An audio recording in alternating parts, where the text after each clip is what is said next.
for your remarks this morning. Let me show you where we're going next to a live hearing. And this is over in the Rayburn office building. The chair of this hearing is Representative Curt Weldon, a Republican of Pennsylvania. You can see his back there standing talking to one of the staff. And the witnesses include H. Allen Holmes, Assistant Secretary of Defense. This is the House National Security Subcommittee on Military Research and Development. Also Jeffrey David and James Lawrence, Office of Special Technology, Department of Defense, and Gary Mars, Fire Chief, the Oklahoma City, Oklahoma. Coming up here in just a few moments, the witnesses are there, the chairman is there, and we go next to Eau Claire, Wisconsin with this open phone segment. Go ahead, please. Yes, my name is Steve Peterson. I'm from Eau Claire, Wisconsin. I drive tractor and trailer all across this country, and the last 5 years I've noticed a lot of immigrants working in major corporations, and I believe immigration is a joke, and the rich run this government because the immigrants come across the border and work for these corporations, and they don't even have a green card, and they bring all kinds of drugs with them. And therefore, I think the corporations run the government, and as far as the drug trafficking is concerned, it's a joke. Because immigration is a joke because they don't even control these illegal immigrants coming across the border. All right, caller, thanks. Seattle, Washington, you're next. Hello, how you doing? Fine, sir. What's on your mind? Good. I'm going to talk about the Central Intelligence Agency and crack cocaine in America. Pushed into the inner cities by the Central Intelligence Agency and then use the National Security Act to cover it up.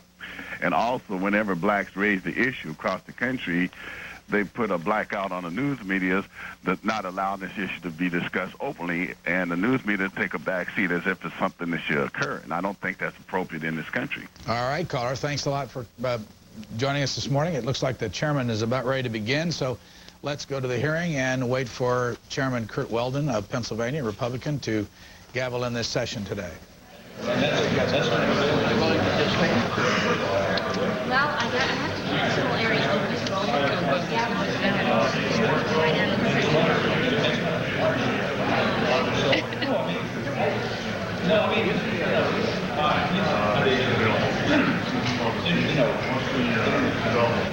I thought you would.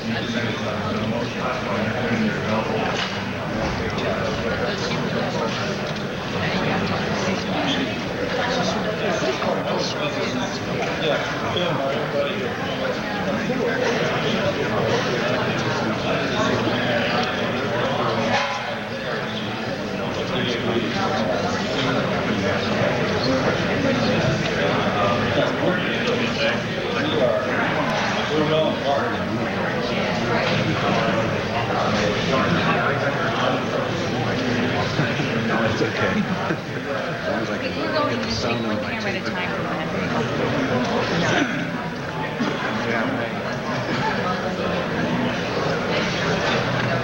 This whole area has to be clear. Just remember exactly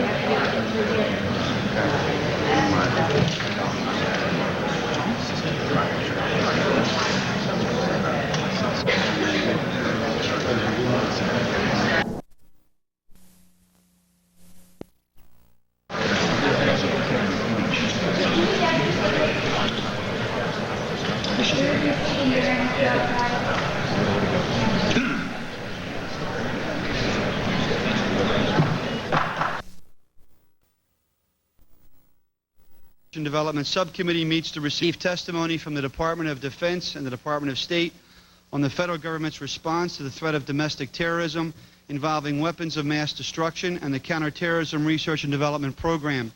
This hearing is a follow-on to the subcommittee's March 12, 1996 hearing entitled Chemical Biological Defense in Response to Urban Terrorism. At that hearing, we heard that plans and preparations are being made in the federal government at the interagency level and in coordination with local emergency management and response agencies to respond to such a terrorist incident or to a natural disaster involving chemical, biological, or radiological materials. It was clear from the testimony that progress is being made, but that additional progress is required. Today, the subcommittee will get an indication of the progress that is being made in defense and interagency research and development to meet this threat and actions that may be required in the future. The National Defense Authorization Act for fiscal year 1997 required the President to provide an assessment of the federal government's capabilities for response to the potential threat of terrorist use of weapons of mass destruction and measures that should be taken to improve those capabilities. I understand that that report to the Congress is on the President's desk for approval and hope that our witnesses may give us a general indication of the content of that report during their testimony and the question period that will follow. For me, this hearing is especially important, primarily because during the 10 years that I've been in Congress, I have focused on the issues involving incidents of mass destruction and disasters in the country. I've personally been at the World Trade Center 2 days after the bombing, the hurricanes in Florida and the East Coast, including Hurricane Andrew, for 4 days, the wildlands fires in Yellowstone and Southern California, the Loma Prieta earthquake in San Francisco, the Exxon Valdez incident in Alaska, and the fires in the Gulf War in Kuwait. 9 years ago, we formed the Congressional Fire and EMS Caucus. That caucus has been the largest caucus on the Hill, involving some 400 members, and for the first time brought national attention to the needs of those individuals who are first responders in America. The 1.5 million men and women who every day are the domestic defenders of this country, who are those people who first respond to incidents involving the potential loss of life and massive property damage. In fact, that caucus and its related institute has worked tirelessly to make sure that we use defense technology to assist in helping our local emergency response leaders be prepared for and capable of dealing with incidents such as we've seen across the country. There are those who say that we could never see a major terrorist attack in America. Today we will hear from the chief of Oklahoma City, who will talk to us about the bombing of the federal building in Oklahoma City, the response to that incident, and his ideas and suggestions as a follow-up to his visit 1 year ago of whether or not we are in fact providing the support necessary to our local on-scene commanders. We will hear from our federal agencies, and I can tell you at the outset that what we're going to hear today is impressive. The Department of Defense and the Department of the State have responded overwhelmingly, partly at the suggestion of this Congress. I might add, it was this subcommittee 2 years ago, before it became a national prominently focused issue, that this subcommittee plussed up funding above what the President requested for better research into chemical, biological technologies, and to focus on more money for the kinds of tools and weapons, or tools and support mechanisms that we'll be focusing on today. So while I'm looking forward to the testimony, and the first part of this hearing will be entirely open and the demonstrations open, we will then have to close and go into classified session for those technologies that cannot be shared because of their sensitivity. But we will also find out that many of these devices that should be in the hands of our emergency response professionals across the country are not there. We will see technology devices, such as a testing device that can detect nerve and blister agents and point detection, and is commercially available at a cost of $5,000, that today, unfortunately, fire and EMS units across the country can't afford to purchase. We will see a protective suit that can protect any firefighter or first responder from the threat of a chemical or biological agent, that should be available in every major geographical area of this country, that are commercially available at a cost of $10,000, but unfortunately not yet in the hands of those people that have to respond. Experts say that 1 teaspoon of the agent used in the sarin gas attack in Japan, 1 teaspoon, would kill 5,000 people. The problem we have in this country is, if or when an incident of that type occurs here, do we see the wiping out of the entire first response unit because we were not properly prepared and properly trained? Today we focus on technology, but during this Congress we'll focus on not just the technology, but the application of that technology, the availability of that technology, and the availability of that training for people like Chief Mars and the chiefs of all of those 32,000 organized fire and EMS departments in America who are America's first responders. We're pleased to have as our witnesses today the Honorable Amb Homes, Assistant Secretary of Defense for Special Operations and Low-Intensity Conflict, and Ambassador Philip Wilcox, Coordinator for Counterterrorism, Department of State. Gentlemen, welcome. We look forward to your testimony today. To speak to the problem from the viewpoint of local response agencies, I've also invited the fire chief who responded to the bombing of the Murrah Federal Building in Oklahoma City, Chief Gary Mars of the Oklahoma City Fire Department, and I ask unanimous consent that he be allowed to make a statement and appear as a witness before the hearing today. Chief Mars, would you come to the hearing, please? Chief Mars, we also look forward to any comments that you may wish to make. With that, I welcome you all, and I now turn to our ranking member, who is also very much interested in the subject of this hearing, Congresswoman Jane Harman from the state of California. Thank you, Mr. Chairman, and again, my high praise for your careful and thorough and active interest in the critical subjects that go beyond just the defense, our defense strategy, but go into our national defense needs as well at home from things like terrorist attacks. I hail from California, as you know, which the joke holds has 4 seasons, and they are fire, floods, earthquakes, and riots. And so we in California have a lot of experience with emergency response needs, and I certainly was one who was involved in the last Northridge earthquake with the administration in trying to put an emergency response together. And I would again congratulate the administration and congratulate local and state officials in California for the effective response that we had. But that won't happen again if we don't move ahead with a lot of the material we're discussing today. Let me just praise this subcommittee under your leadership and prior leadership for what it has done to develop a lot of the technology that we will learn about today and learn about, I'm sure, in our classified session as well. It is the investment in dual-use technology through programs like the TRP and others that has generated a lot of this equipment. It is also through legislative initiatives like some that the chairman has undertaken and one that I undertook last year with some careful advice from Amb Homes, whom I thank, that resulted in language in Nunn Lugar 2, which we passed last year, which is helping with emergency response and first responders. So this subcommittee has a very active history in supporting a lot of the technology that enables first responders to do their jobs. I was last week in Israel, and in that country, which is totally vulnerable to missile attacks that could be launched from rogue states like Syria, Iran, and Iraq, and could land in Israel, absent any defense, within 5 to 9 minutes, there is very careful and active attention to the subjects we're going to address today. Israel is under attack every minute, but the U.S. could be under attack and has been from time to time from activities like the ones that Israelis worry about. I was impressed by what is going on there, and one of the things I plan to do next week is share with our chairman some of the things that I learned, which again I think could have application to the subject today. But finally, let me just close by saying that the interest of this subcommittee in this subject is bipartisan.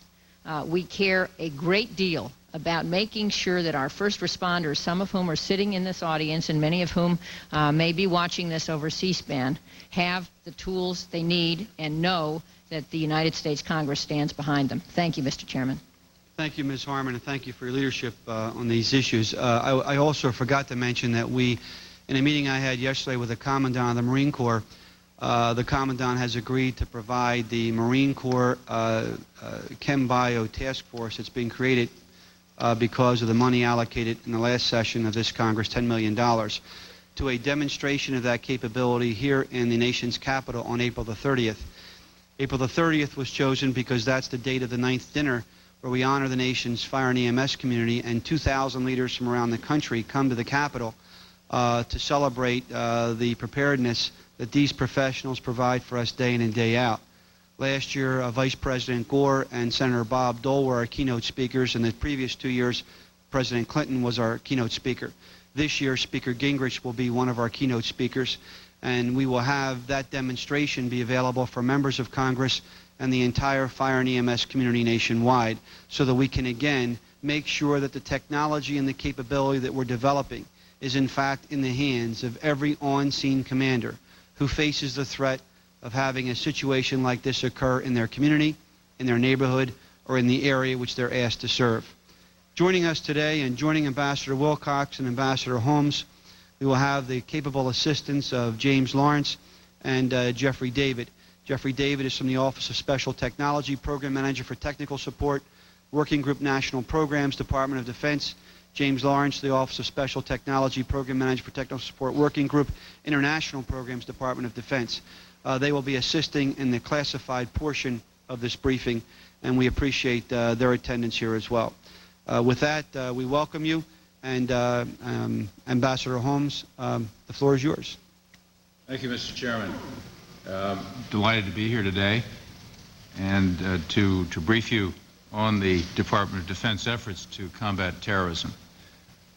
As Assistant Secretary for Special Operations and Low-Intensity Conflict, I serve as the Principal Staff Assistant and Civilian Advisor to the Secretary of Defense for combating terrorism activities. I will update you on the Department's progress in combating terrorism on 3 fronts: force protection, domestic preparedness in responding to weapons of mass destruction, WMD, and research and development to combat terrorism. With me today is my good friend and colleague, Ambassador Phil Wilcox, Department of State, Coordinator for Counterterrorism. Together, we are pleased to give you our prepared written statements for the record, as well as oral statements on this topic. They're accepted with unanimous consent, your statements. Thank you. Following the testimony, we will provide you a briefing along with examples of counterterrorism and anti-terrorism equipment developed under the Counterterror Technical Support Program. I will discuss the increased activity in DoD in combating terrorism. Ambassador Wilcox will then discuss the Interagency Working Group on Counterterrorism, which he chairs, and the Technical Support Working Group, an important subgroup of the Interagency Working Group that focuses interagency and international R&D requirements. I will highlight some of the equipment developed in DoD's Counterterrorism Technical Support Program in support of the TSWG. Following your questions, Jeff David and Jim Lawrence, program managers from the Office of Special Technology at Fort Washington, Maryland, will provide a detailed closed-session briefing on the TSWG process and the Counterterror Technical Support Program. Following the briefing, there will be a question-and-answer session and a walkthrough demonstration of some of the projects. In the past year, there has been a significant increase in government-wide activity to respond to terrorism, expanding interagency coordination and cooperation, preparing for major national events, developing a coordinated and effective domestic preparedness program, and improving protection for our forces. I will begin by reviewing the initiatives the DoD has taken since Khobar Towers to deal with the problem of force protection and weapons of mass destruction. Several months ago, the Department of Defense established a senior steering group to develop and oversee initiatives on protecting our forces and refocused the Anti-Terrorism Coordinating Committee to address the recommendations made in the Downing Report on Khobar Towers and to oversee new efforts to protect our troops, as advocated by Secretary Perry in his report to the President last September. To date, all 100 tasks derived from the recommendations in the Downing Report have been addressed. A few tasks remain to be completed, and we expect to resolve these within the next 3 months. The Chairman of the Joint Chiefs of Staff has undertaken several initiatives that demonstrate the Department's commitment to protect our forces. He has established a new organization in the Joint Staff, the J-34, specifically dedicated to force protection. Initially, this organization is focusing on vulnerability assessments, training, and equipment requirements. To ensure maximum effectiveness in identifying material solutions, DoD has used existing mechanisms with proven track records, the Technical Support Working Group and the Physical Security Equipment Action Group, to conduct rapid prototyping and commercial off-the-shelf testing of equipment and systems.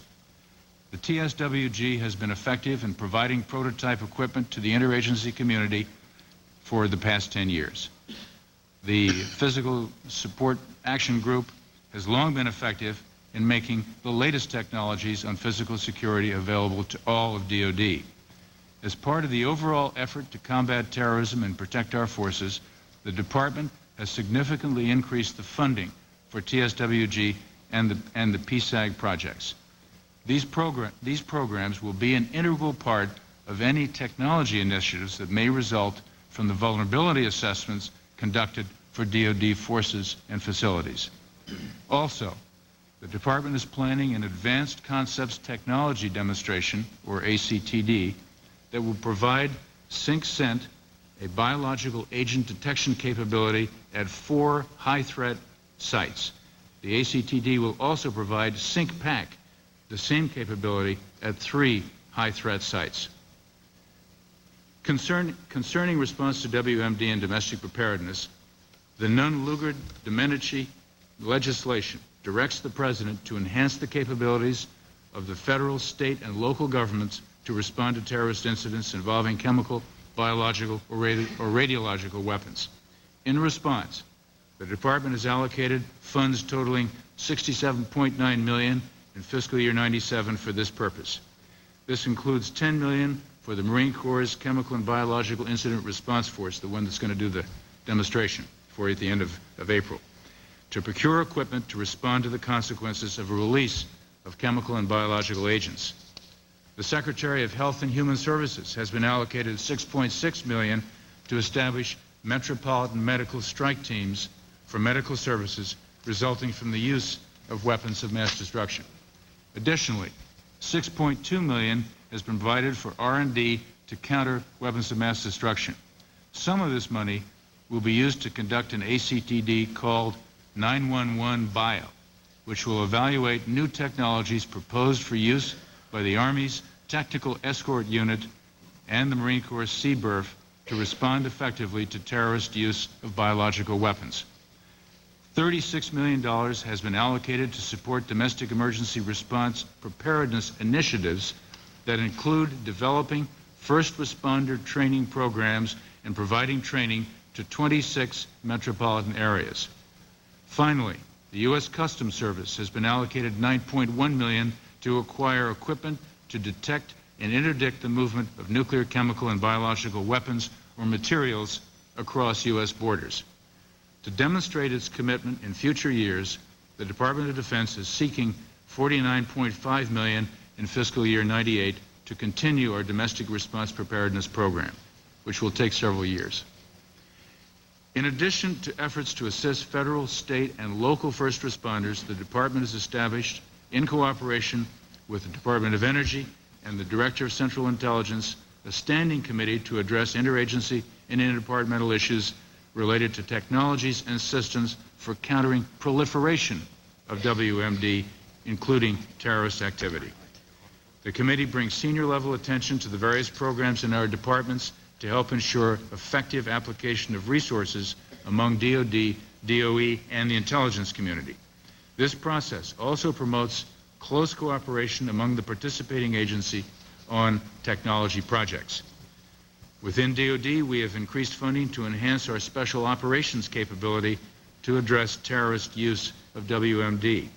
The funds will be used for training and acquiring equipment to address this mission. With respect to R&D, the Department's approach to improve equipment for combating terrorism is multifaceted and includes identifying off-the-shelf solutions, conducting advanced development rapid prototyping programs, pursuing technology initiatives similar to the advanced concept technology demonstrations, and identifying high-return exploratory development programs for long-range, more capable solutions. R&D for combating terrorism is separated into 2 categories: those efforts conducted to satisfy DoD requirements only, and those conducted to satisfy DoD requirements that are common with other U.S. government agencies or its allies. Activities in the first category include efforts conducted by and for the U.S. Special Operations Command to satisfy counterterrorism requirements, and by the Joint Physical Security Equipment Program to develop equipment to meet anti-terrorism and force protection requirements. Activities in the second category are important because they are the outgrowth of our recognition that combating terrorism is not a DoD unique problem, but a multi-agency and international problem. In that regard, we coordinate our efforts with the R&D initiatives of other U.S. government agencies and with the programs of 3 countries, Israel, Canada, and the United Kingdom. And I might add, Congresswoman Harman, that I also visited Israel recently along with the J-34 to examine together how we might cooperate more in countering terrorism and also following up on Downing Commission recommendations.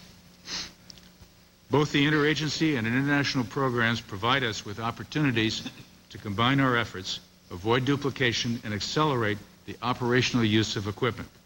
This explains in part the successes that were achieved with modest amounts of funding in the Counterterrorism Technical Support Program, a fast-track program that addresses the multi-agency and international dimensions of terrorism and fields equipment in a relatively short period, usually 1 to 3 years.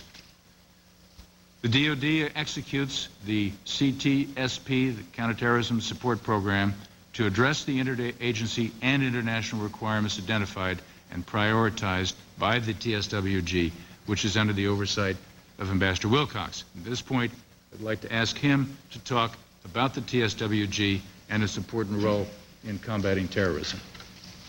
Thank you, Alan. Thank you very much, Mr. Chairman, for inviting me for this opportunity to share in this hearing and for bringing the focus on a very important priority, harnessing research and development as part of our armory for combating terrorism, both domestic and international. As coordinator for counterterrorism at the Department of State, I chair the Interagency Working Group on Counterterrorism and various other working groups, which include what we call the Technical Support Working Group. We call it the TSWG. The TSWG coordinates and manages our national R&D counterterrorism program, whose purpose is to strengthen our counterterrorism capabilities by using new technologies. And we are giving increasing attention today to those technologies which will aid us in combating this new and ominous threat of terrorist use of nuclear, chemical, and biological material. This program focuses on the global threat as well as the domestic threat, and in many respects these two threats to the United States are indivisible. We saw in the attack in the World Trade Center in New York a group of international terrorists who attacked us on our own shores, and so the fruits of this program have application both to our vulnerabilities abroad and here at home. The TSWG was established in the early 1980s, and it grew as the need for a coordinated interagency approach to counterterrorism research and development became clearer. In FY86, the Congress provided a $10 million supplemental to the Department of State as seed money, which enabled us to launch intensive research and development in earnest through the TSWG. The TSWG conducts research and development, rapid prototyping, and the development of technologies that many agencies can use. I stress this. The purpose of this is to develop devices which can be used as widely as possible by U.S. government agencies and by state and local agencies as well. The bilateral agreements which Assistant Secretary Holmes mentioned with Israel, Canada, and the United Kingdom also give us additional leverage because under the Memoranda of Understanding with these states, they provide both high-level scientific expertise as well as shared funding. Members of 8 cabinet departments and 50 U.S. government agencies contribute in the TSWG. I provide the overall guidance through my office while Ambassador Holmes oversees the execution of the program, and the executive agent is the Navy's Office of Special Technology. Funding for the TSWG has been lean over the years. As part of my testimony, I submitted a chart. Our budget initially supported the TSWG out of Department of State funds, but the Congress directed us to seek additional resources for funding, and in the early 90s, the Department of Defense assumed the lion's share for the funding of the program. And this has made possible a much richer and broader program. The Department of Defense is requesting a significant funding increase to reflect the growing demands for counterterrorism research and development and the confidence that the administration has placed in the program, and I hope the Congress as well. We expect to use these funds to broaden the program, and we will consider expanding our international partnerships if we can identify foreign partners who have the expertise, the interest, and the funds to contribute. That is, if there are partners beyond the three with whom we now cooperate, we would welcome to expand the international dimension.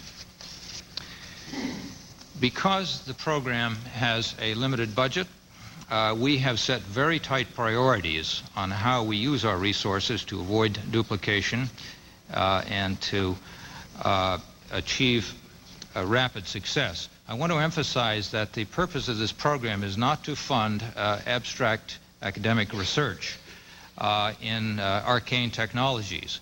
It is to focus on practical means that can be developed as rapidly as possible to bring equipment to the stage where it can be used by as many agencies as possible.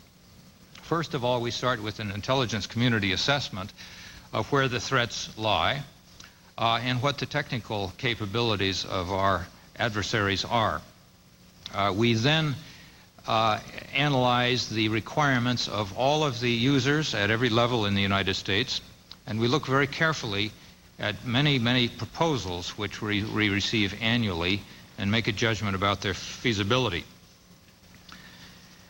And we look to be sure that if we're investing money, we are going to get more than just a marginal improvement in our counterterrorism capabilities. Now, our current priorities are as follows. We are investing more heavily now in standoff detection of explosive devices. That is technology which from a distance can detect hidden explosives in containers, in vehicles, in luggage. There is a need for improved technology in this area, and it is an area which can yield results to a greater investment.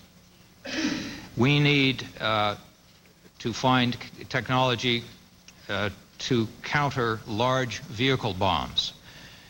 We need to improve our means to mitigate large explosive blasts, and we found in recent years that terrorists are resorting to much larger bombs and explosives, as we saw in Oklahoma City and in New York, in Buenos Aires.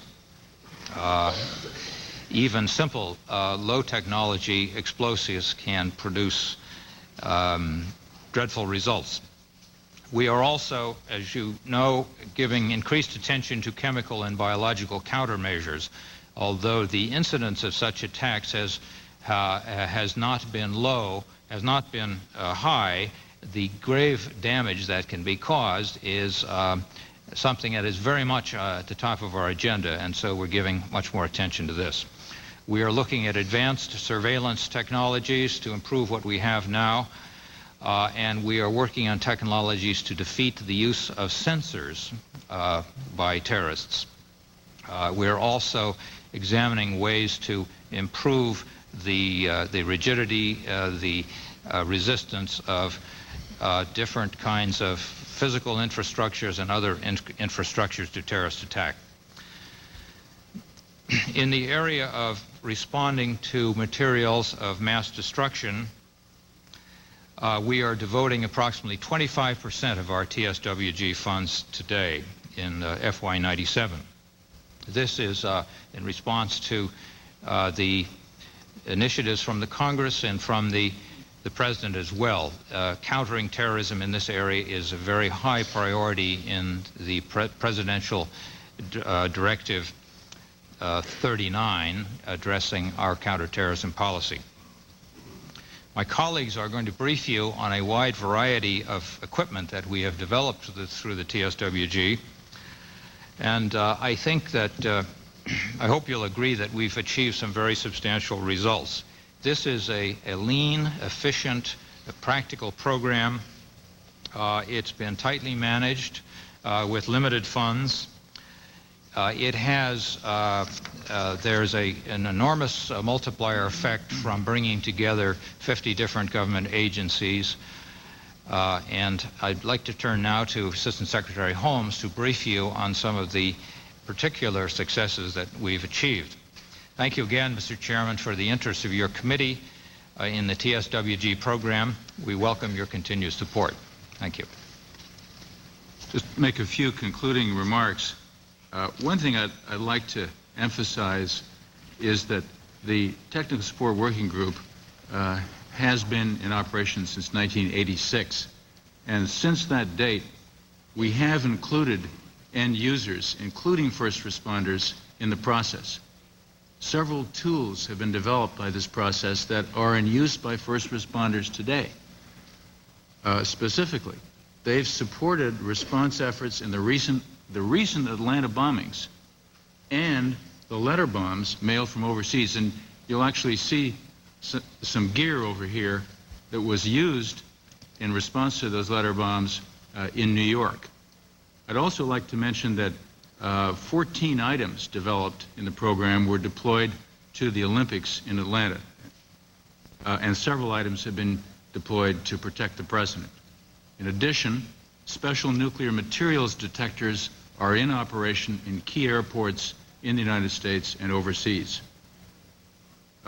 Some examples, equipment for response to chemical biological incidents. One item fielded is the Chemical Biological Explosive Ordnance Disposal suit, which is, you will see over here, I guess, but it's available.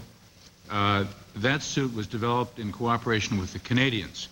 It's designed to afford operators protection against blast and chemical biological agents. Ambassador, let's bring the suit in. Is the fellow in the suit available? Oh, I have to put it on. Okay, well, we'll continue while you're putting it on so we can demonstrate to the members. Another item, a foam mitigation system developed in our national program that mitigates blast and agent release from an explosively driven chemical or biological device. Both of these items were deployed to the Atlanta Olympics. Finally, I'd like to call your attention to a mask project still in development. This mask, which is being developed in cooperation with the Israelis, is designed primarily for use by first responders. And you may have seen some of those masks when you visited Israel, including the pouches for babies. It was most impressive what they're doing. In February 1996, prior to the non-Lugar Domenici legislation, our program office hosted a working meeting of first responder community, DoD and other federal agencies with mask requirements and expertise, and technology developers.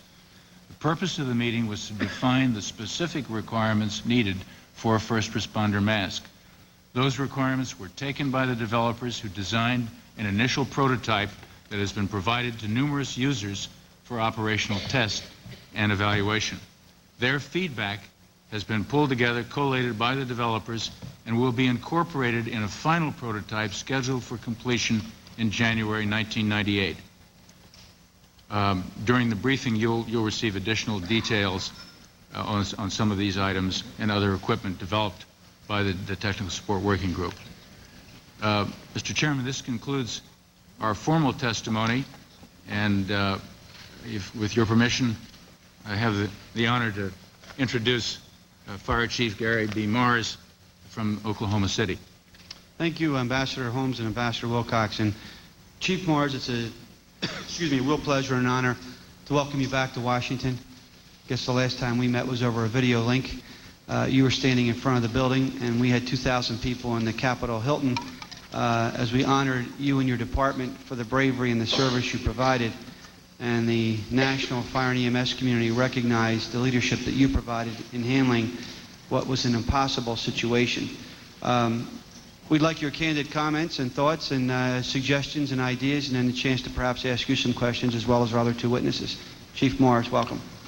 Thank you, Mr. Chairman, and it certainly is a better incident now than it was the last time we talked as you spoke. I appreciate the opportunity to come before you and talk a little bit about the first responders' approach to this and where we feel that we're at. There are a number of points that I'd like to make, but overall I hope that I impart upon you the importance of how what you're going to hear today and the monies and the technologies and equipment that you're going to hear and see about is not going to do any good until it hits the street, until we get it down to where the first responders, the people that are going to handle that thing in the first few minutes, have this available to them to not only detect but to be able to handle it to provide the best service to the citizens, because that's what we feel is most important. That's the dedication we take into our job and what we have been committed to do throughout our life's career to the citizens. And when we do show up in those first few minutes, we have to work with what we have and provide that best service. And until we start seeing some of this down to that level, we feel like that we're still running a little bit in the dark. Some of the points that we'd like to make, and I'll try to be brief, is we certainly appreciate the funding that has been made available up to now through Department of Defense, Department of Justice, FEMA, some of those things that have transpired in the last few years to get education and training and equipment identified to be used by first responders. And we would certainly ask for the continued support for that funding and certainly any support for increased funding that could be found. I got a short tour of some of this stuff before the hearing started, and I'm much impressed with what I see that's going to be made available. And we certainly like to see that program continue.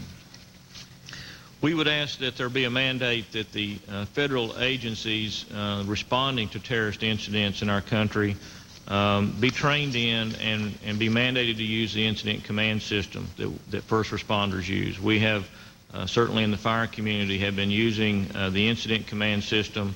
It's been highly refined over the years in large multi-agency incidents, from the fires in California to certainly the Oklahoma City bombing. And it's something that works well. We think it works well, and would like to see that when terrorist incidents occur and multi-agency response comes in, that they fit into and coordinate into the incident command system. We would urge that a mandate or statute be provided that FEMA be a coordinating agency for terrorist activities in the United States. We feel that that FEMA certainly has in place an agency that's responded to natural disasters and has shown the impact that they can have, and with terrorist activities, they certainly are caused by a different source, but the handling of them and the coordination of activities and agencies at those events is really the same no matter what it is. And we would encourage that FEMA be identified as a coordinating agency and that funding be provided so that FEMA can provide that level of activity. We would urge for a national site for operational training for ChemBio specifically. We have a lot of training available in the management of first responder and public safety, but we need a lot more of the hands-on. We need a lot more training for those people that are going to actually handle it. An example that I might put out is that as many years and as much as we've known about radiological materials, the large percentage, if not all of our first responders, are still using very outdated civil defense equipment to detect and handle radiological. So we'd like to see specifically in ChemBio and radiological an operational training site and equipment to more update their response to that.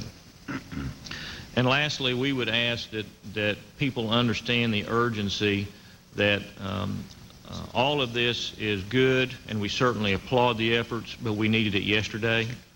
I don't feel, as a personal comment, I don't feel that the first responders in this country, when or if the next event happens today, that they're going to be any bit more prepared to handle it than they were in Oklahoma City.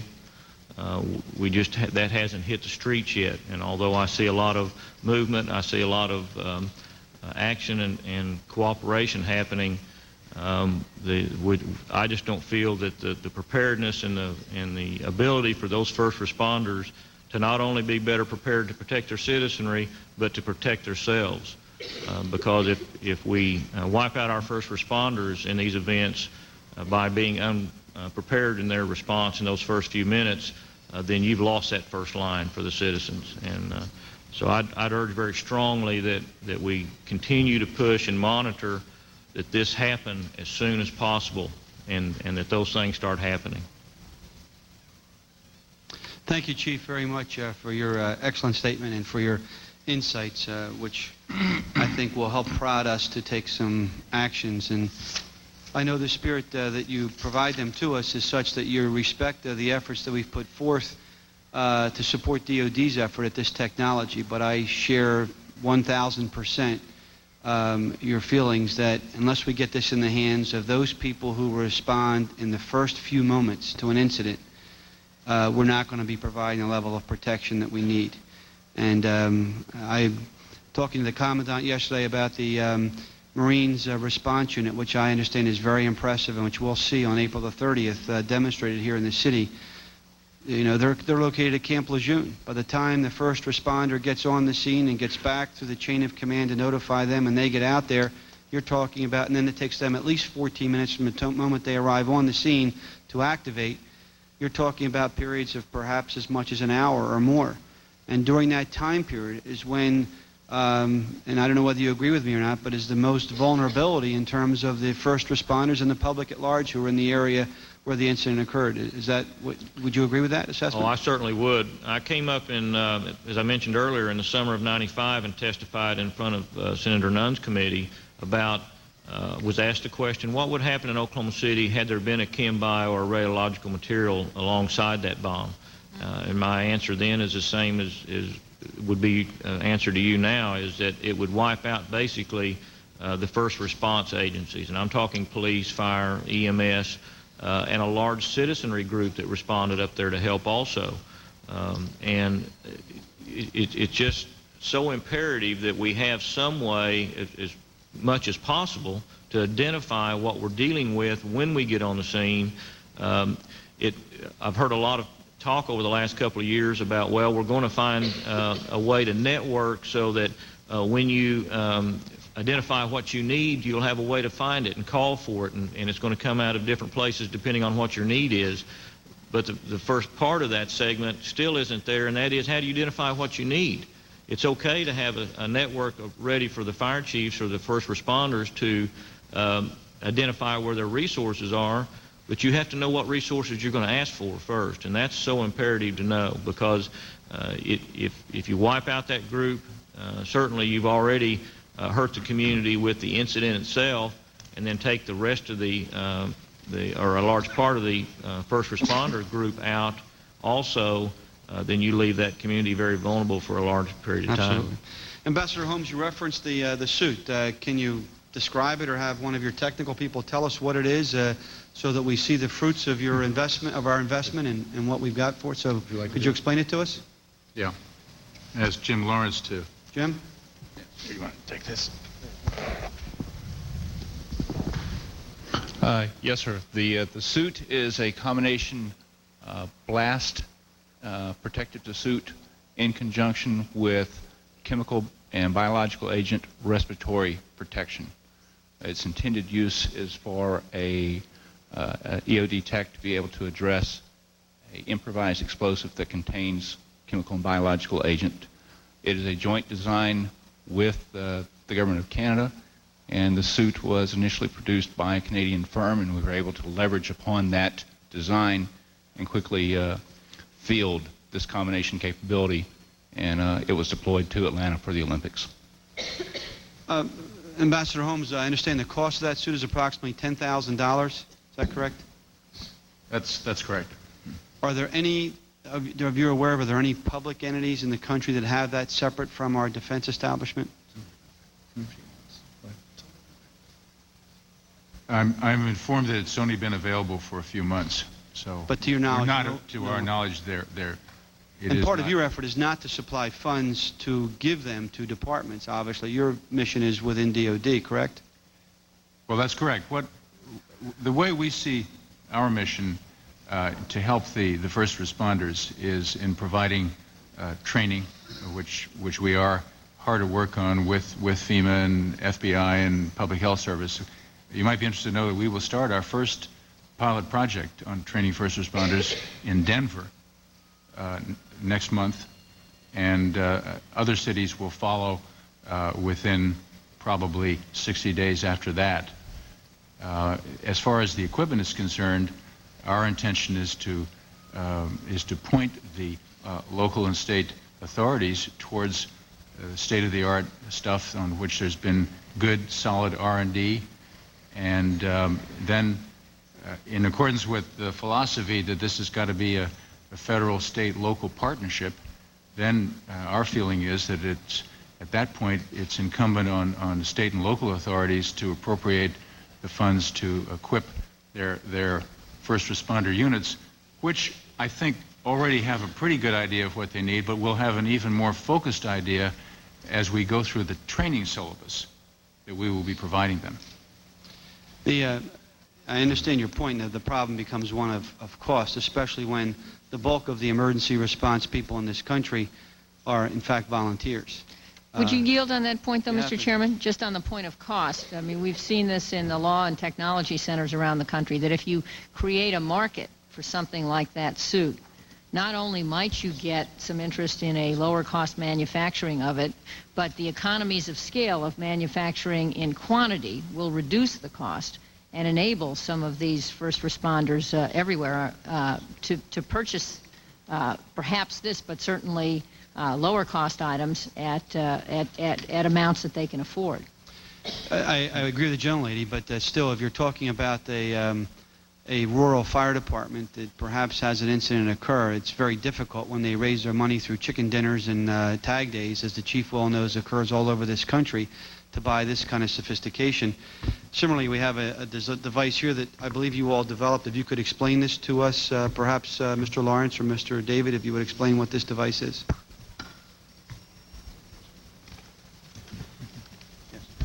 We can dismiss the fellow in the suit so he doesn't, so we don't have an incident right here in our room.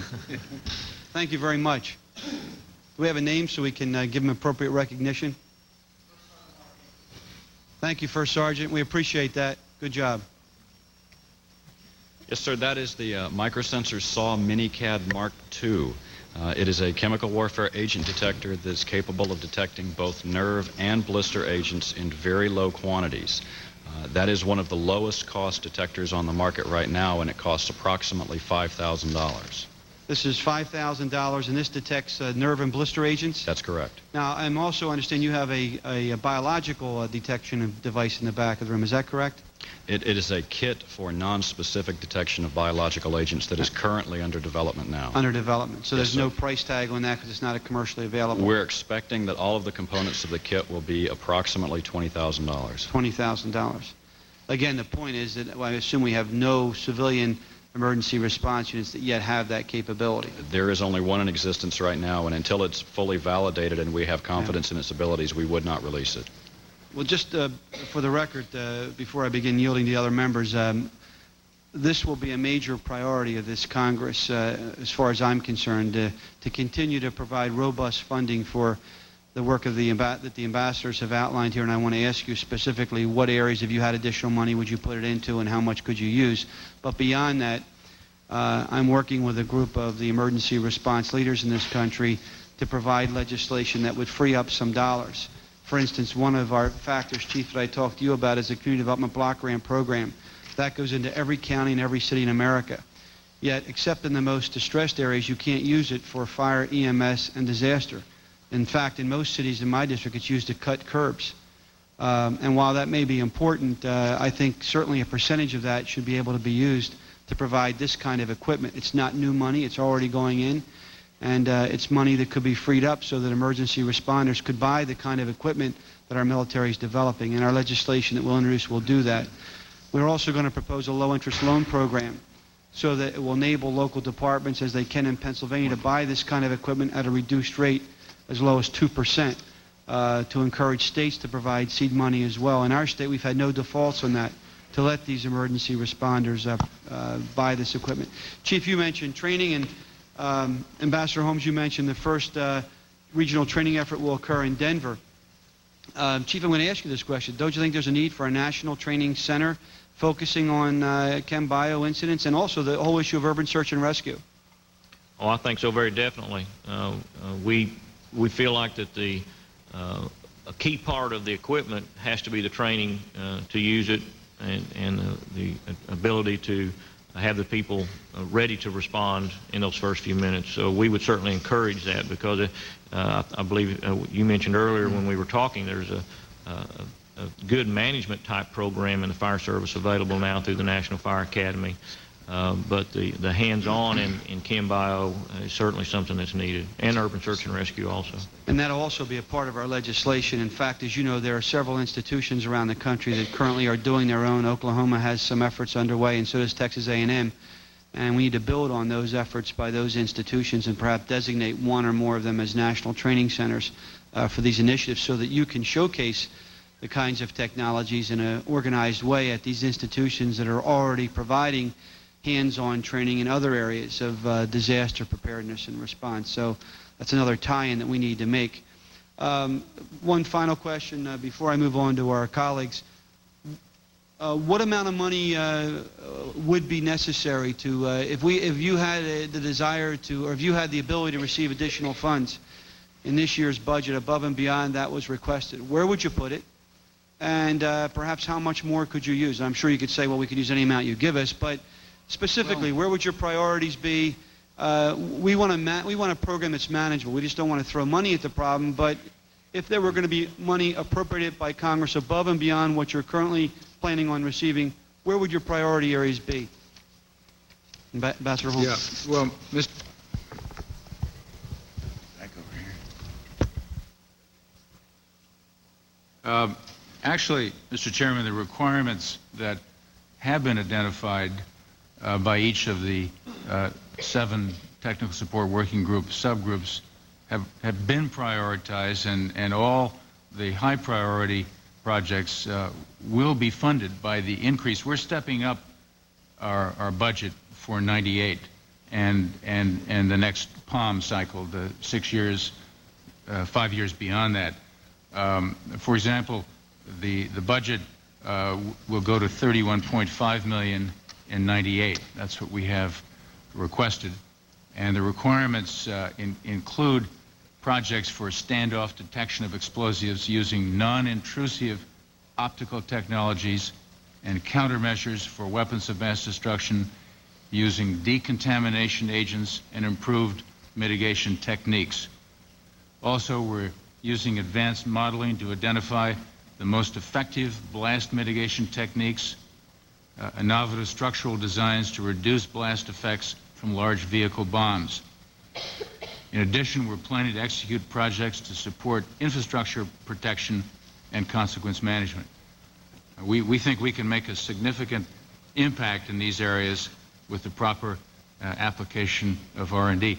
I might add, by the way, with respect to some of the things that the Chief was saying, that affordability is one of the drivers in the way these fellows do the TSWG program. And I heard an example of this, which I might just share with you. When I visited them about a year ago, they were developing for the robot, the tracked robot, to protect sheriffs and other local first responders that would approach a vehicle with a bomb in it so that the individuals didn't have to endanger themselves. And they were developing a cutting arm that would cut into the vehicle. And before they actually decided on a design, and they invited a representative group of sheriffs from all over the country to come and talk to them, and they asked them, what could you afford if we were to develop this cutting arm? And the consensus, as I recall it, was about $3,000, and so they made it for $2,500. I mean, this is, I think, a good example of how affordability is a driver and how they incorporate the views of the users, of the first responders, and that's one of the major points that they try to accomplish. Ambassador Wilcox. Mr. Chairman, another way that we can increase the economies of scale for the ultimate manufacturers of this equipment is to make friendly countries abroad who need the equipment aware that we have it, and we're doing that. The chemical suit, for example, we've mentioned this to our allies in the Group of Seven, for example, who are also mobilizing to counter chemical, biological, terrorist threats in their countries. A number of technologies developed by the TSWG over the years are now commercially available and are being exported, and this helps brings the price down for our domestic end users. Ambassador Holmes, on the follow-up to your $49.5 million figure, does that includes, in your own professional judgment, enough money to provide the research, development, and training for whom? Who's the training going to be addressed at for that research that you do? Well, you're talking about the follow-on to the Nunn-Lugar funding for 98 and 99. That will address DOD's part in the training program. It would not include the seed money that the Congress put into the 97 budget for customs and HHS, but only for our part, and particularly the lion's share of that money would be directed towards the training. Training of who? First responders. How many cities, do you plan to train? Cities. Eventually 120 cities. We're starting with 26 cities targeted for the next 2 years.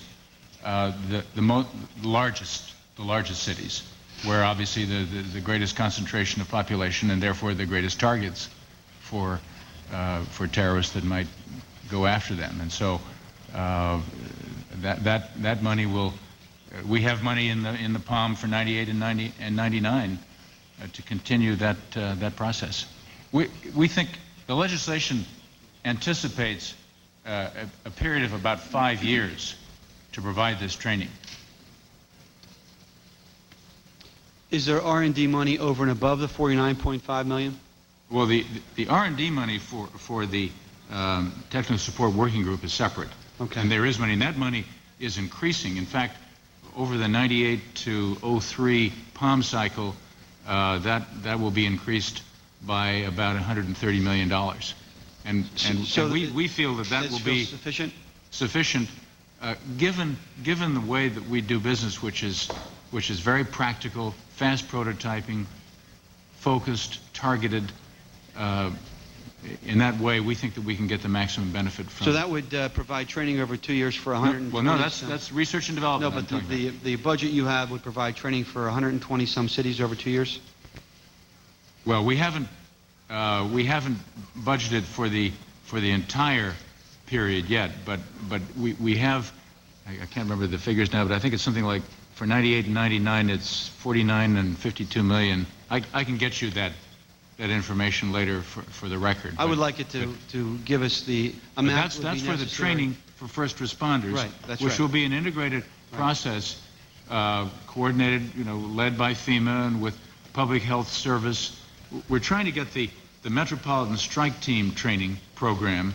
Right. We are working as we speak on working that out with Public Health Service so that we do it together, same standard, go after the same cities together, Public Health Service and DoD and the FBI for the crisis management portion. So, the on-scene commander in most cities to a situation is people like Chief Morris. Am I correct, Chief Morris? Are you not the incident commander for Oklahoma City? That's correct. Part of our problem in the country, in my assessment, is that in many cases we overlook the fire chief and we go to other levels of bureaucracy that are not always going to be the first on the scene. And I would just urge you to keep that in mind, especially where you have cities, and there are some very large cities protected by all volunteer forces. We tend to think that it's got to be a paid person that's got to make those decisions, and in many cities that's not the case. Let me ask you this question, Ambassador Holmes. Will you provide the resources as well as the training? I mean, you're going to train someone on how to deal with a situation, but they're still not going to have the resources. You're saying that's got to be a local effort. That's that correct. They've got to buy the equipment to go with the training. exactly. That is correct. By the way, I've just been given the figures for the 9703, 9803 POM, it's 194.1 million Great. for the training. But the point again to reemphasize is that it does not involve any equipment No. that we've seen or will see today. That is simply the training of what to do and who to call. That's correct. And in the process of doing that training, clearly the Chemical Biological Defense Command, which will be the executor of this program, will know about the R&D that's been developed and can point local authorities towards the state-of-the-art equipment that could be, that they would recommend be purchased by the local communities. And, well, that's important to be able to know that. And also, if there's equipment that DOD has, how to get access to that equipment. And that's where we, last year in our bill, as a part of the Defense Authorization Act, requires FEMA to establish a computerized inventory of available federal resources. We've been trying to do that for 5 years. And in last year's defense bill, we included that, so it's now mandated on FEMA that they establish a computerized inventory so that people like Chief Mars in a laptop computer can instantly punch up what they need and know where to get it in the federal system. But that doesn't answer his question about, well, how do I know what they asked for? And that's where the training that you're talking about providing will come in. Exactly. Okay. Mr. Pappas. Thank you for being here. Chief, I was wondering if I could just make a comment and encourage you to do something with your peers, not just in your state but around the country. The chairman mentioned Community Development Block Grant program, and hopefully we could see even greater flexibility and allow each of the local government units that take advantage of that program to make funds available for purchases of these types of devices that we're learning about today. I assume you're a part of a Chiefs Association, and if you haven't discussed that, you may even go back to your local officials back in your community and encourage them to be supportive of that as well. Because if the program is structured in other states as it is in my state of New Jersey, getting the local elected officials to be supportive of it, I think, could make a big difference in seeing us make the changes here that would permit that. I would not want to see the local elected officials, having been a former mayor myself, be at odds with local chiefs. The other is a question that I don't know if any of the panelists may be able to answer or someone else, but again, in my state, we don't have district attorneys, we have county prosecutors, and those officials who either seize assets from people who have broken the law, or if there are forfeited funds from someone being charged with a particular crime that, again, forfeits an asset, be it cash or a physical asset, that those funds or those assets can then be used by the local law enforcement agencies for some purposes. And in many instances, the county prosecutors have made those funds available to local police departments or to help them purchase equipment or vehicles. And I'm just wondering if something similar to that is available at the federal level. Can anyone shed any light on that for me? Panelists may not be equipped to answer that, but maybe a staff person might be able to. I'm not aware of any, but we'll get the answer for you. And again, that might be something that we could look at to again, assist the local law enforcement official and officials and emergency responders. I can't imagine, Chief, if something like that had occurred in the community that I was mayor of, and how your peers in central New Jersey would have responded. You're to be commended for all that you did. Thank you, Mr. Chairman. I thank the gentleman. I would just add that one of the problems we had last year was that the bulk of the money that we allocated for anti-terrorism went solely to law enforcement and the military. And my understanding is that, in fact, I think we had to offer an amendment on the floor to require that at least $5 million of that go directly to the fire and EMS community. And part of the problem is, again, that in this country, the largest portion of the people who respond to disasters are volunteers. So they don't have people down here lobbying every day because they're not paid themselves. Now, the chiefs do have an association. It's very aggressive and very active. The paid firefighters have the IAF, which is very active and very aggressive, as do the arson investigators. The volunteers, unfortunately, are back home working in their jobs, and they only come out when they put their lives on the line. So that's one of the problems that we have to look out for. Congressman Bateman has been doing that in legislation that he's introduced the past 2 sessions on behalf of the volunteers, and then again this session. And we just got to support those kinds of efforts because they are America's first responders. And we tend to lose sight of that because bureaucracy doesn't recognize that these people are already out there. And the way they raise their funds to buy their equipment and technology advances is not through going to the government, but basically raising it through a whole host of other activities that they do on weekends and in evenings. So, Chief, you agree? I agree also, and I'd like to comment just real quickly, your comment about how your community would respond. I can assure you that the fire service community and first responders all over the country are going to respond with the same dedication and sense of service to the community from what you saw in Oklahoma City. And although the size of the department or the type of equipment or training may be different, the dedication of those people, with the first ones showing up in the first few minutes, is the same all over the country, and they would have done the best job that they could do for you, I'm sure. Yes, Mr. Chairman, if I can. Chief, of course, I certainly agree with you, and my support for them has been longstanding, and we all owe so much to them. And, Mr. Chairman, I'd just like to say that the National Association of Counties, which I'm a former member of, is meeting here this weekend for a legislative conference, and I'm going to be speaking to a group of them. I'm going to speak to them about what we're talking about with community development block grants and get their support as well, hopefully. Great. We appreciate that. Before we go on to Congressman Allen, I'd like to recognize another one of your colleagues here, Fire Chief Bell from Prince George's County is with us. Chief, good to have you here. Thanks for joining us, and you're one of our other heroes in this country. And if you'll stick around, we'll give you a show of the technology as well. And you have an outstanding county that has helped many other areas of our country in times of disaster. We appreciate you being here. And I got a note here that says the Volunteer Fire Service provides a $3.6 billion $36 billion service to this country at no cost. They raise their money through chicken dinners, bingos, and tag days. And I've done that many times myself over the course of my career.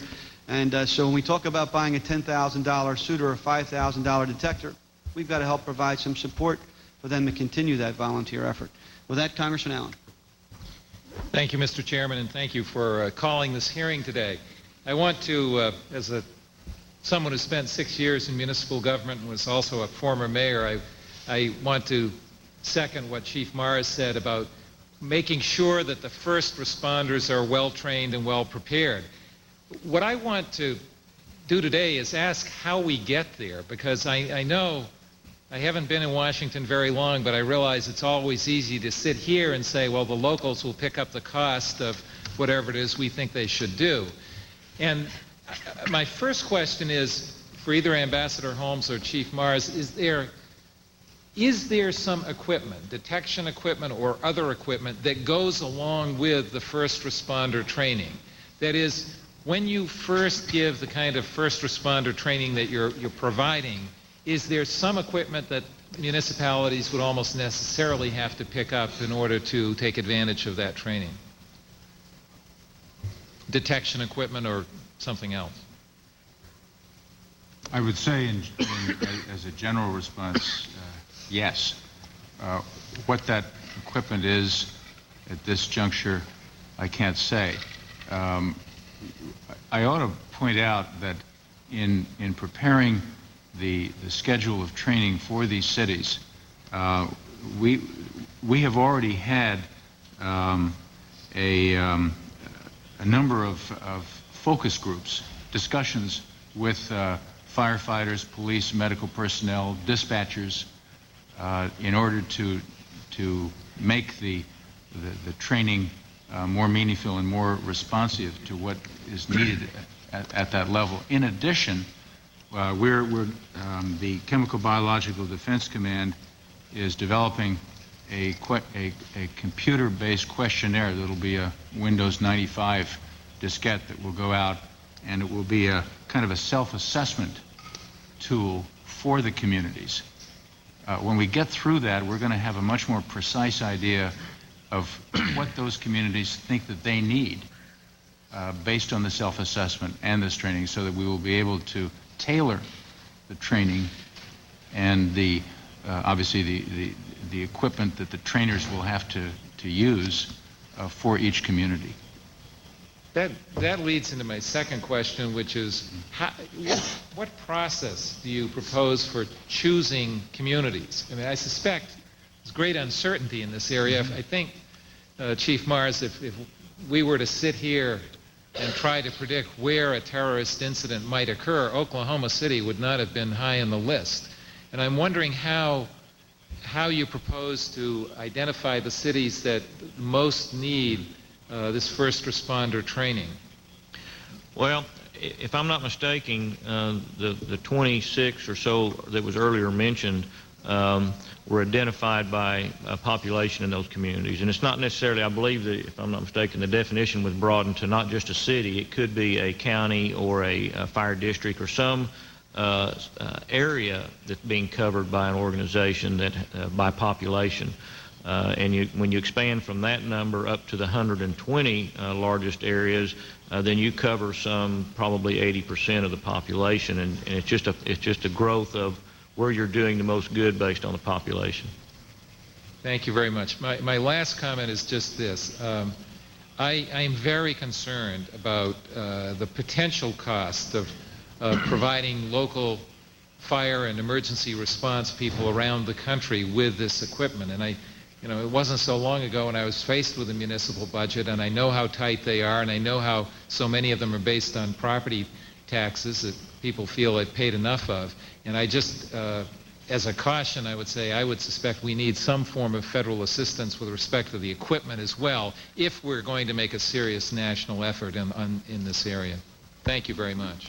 I thank my colleague for his excellent suggestions and questions, and would just invite him to join with us as we craft this legislation that would provide flexibility for CDBG funds and perhaps a national model for a low-interest loan program, as well as a national training center for this needed training. And the fourth initiative that will be included in that is the availability of excess federal property that could be made available for emergency responders. Right now they can get surplus property, but not as quickly as they could if they were able to get excess property. And that is something that will also be included. And the fifth item would be the study necessary to establish a national internet linkage between every one of the 32,000 fire and EMS organizations in this country. What that would require, because if you only had an internet linkage, then you could not only share the technology, you could provide training through the internet, you could provide access to systems you might not be aware of, and have an ongoing interactive communication process. Each of these items are planned for inclusion in this series of bills, and I'd invite you to work with me in helping to put it together, and we plan on introducing it sometime before the National Fire and EMS Dinner.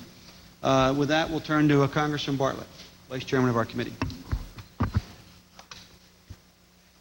Thank you very much. Volunteer companies were mentioned as frequently the first responders, and I'd just like to comment on an additional contribution that these volunteer departments make. I attend a great many of their annual awards banquets, and I am impressed with the large number of young people that are getting awards. And this is a dimension of our volunteer departments, I think, that escapes many people who aren't intimately acquainted with them, and that is the big contribution they make in providing opportunities for service for our young people.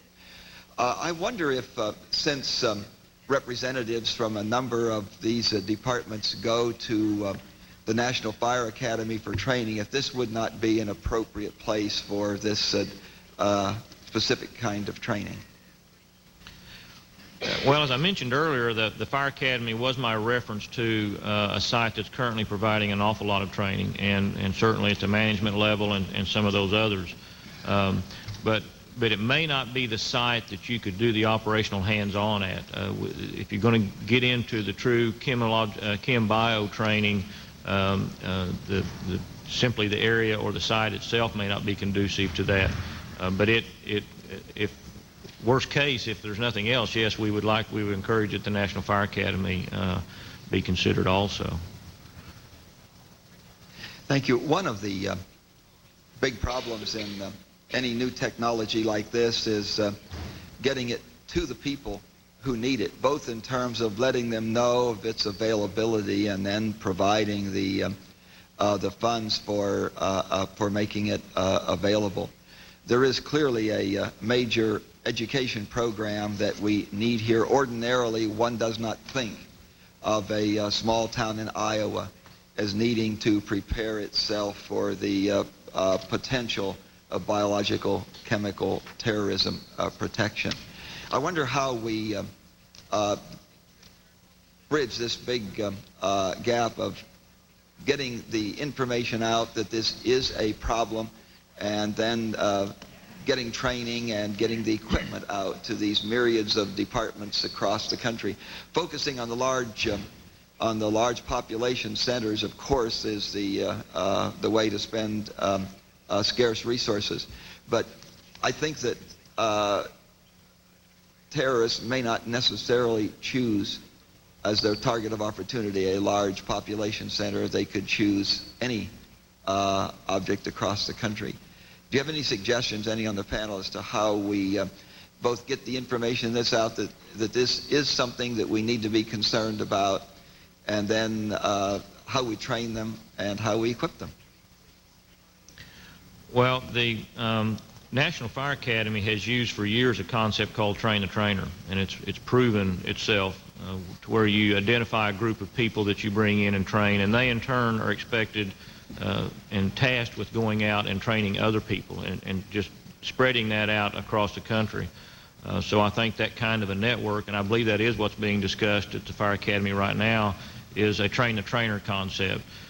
We in the fire service, first responders, we have come to you and preach this area of cooperation and interagency communication and cooperation. We should also be tasked, those communities that do receive training and equipment should be tasked to spread that wealth and have that training and equipment available to help those communities that may not be able to afford it. But I believe that the train the trainer concept is something that works very well. Well, thank you. We're both pleased and proud that the National Fire Academy is in our district, so your suggestion that it play a prominent role pleases us. Yes, sir. Sir, speaking only for transferring information regarding success stories from our program, we aggressively target spreading the information through the publications that the responders normally read. Later in the briefing, you'll be seeing a copy of the Police Chief Journal that has a copy of a success story regarding some fingerprint techniques that we've developed. And that's the Journal of the International Association of Chiefs of Police that clearly lays out the technologies we've developed. The International Association of Bomb Technicians and Investigators has a journal they put out called The Detonator, which is read by state and local bomb squads across the country and around the world. And several of the items that we've developed are advertised in that journal, and they are bought by state and local. Thank you. Articles and editorials in the trade journals are an effective way in any segment of our society in getting information out. Thank you very much. Thank you, Mr. Bartlett. Before we go on, have you had any articles in either Fire Chief or Fire Engineering magazine, which are the trade publications of the fire and EMS community? Unfortunately, sir, we haven't had success stories that have related to the fire chiefs, although we are aggressively pursuing several developments that will work for them. Very good. And there are EMS journals as well, as the chief knows, that you could also, I'm sure they'd be glad to give you space there as well. We'll now turn to Congressman Gibbons. Thank you, Mr. Chairman, for providing us this opportunity to enjoy the benefit of your testimony, and also thank you, gentlemen, for appearing here today. My first address would, of course, be to Fire Chief Morris. And we're visually impaired here with this TV between us. But let me say that I think what we've heard today reemphasizes the need for the National Fire Academy in our country, and the need to recognize the importance of that because of the threats that we're now facing and their valuable contribution to that. But let me ask a question that you might be able to answer, and that's the assessment of how long, using the National Fire Academy or any other combination of training sites, would it take to adequately train personnel to be able to respond to the 26, let alone any additional sites that we've identified. What are you talking about in terms of a time there? What's your best estimate on that? Well, I don't know that I could give you exact timelines, but I know that, as I was just reminded, that the National Fire Academy does have a training program called Emergency Response to Terrorism that the International Association of Fire Chiefs helped develop with them, and it is going to be put online soon, and I believe it will be in the train-the-trainer format. It's totally dependent on the funding in the present format to bring those people up to the Fire Academy, how many you can bring in and how quickly you can put them through, and then go from there and spread that through a train-the-trainer or a informational spread format. But as far as I know, the class sizes and the ability to get on campus is really more keyed to the funding that's available for that to happen. Oh, thank you. Maybe I should direct this part to Secretary Holmes. Across this nation, we have a number of Guard and Reserve facilities who are actively training their personnel in NBC techniques. Would it be feasible to join local community fire departments in that training to assess or give them an opportunity of the benefit of that training? Since those are currently available, the DoD has a current and ongoing program in many of these communities with those Guard and Reserve units, and I think that was an opportunity to expand the training that the Chief is talking about here. What's your assessment of that opportunity? We can certainly look at that. As you point out, where military bases and communities live around the country, they already have very well developed relationships with their local communities, and in fact, whenever there is a disaster, natural or man-made, I mean, they're first on the scene. They are also first responders and work with the fire chiefs and others to help.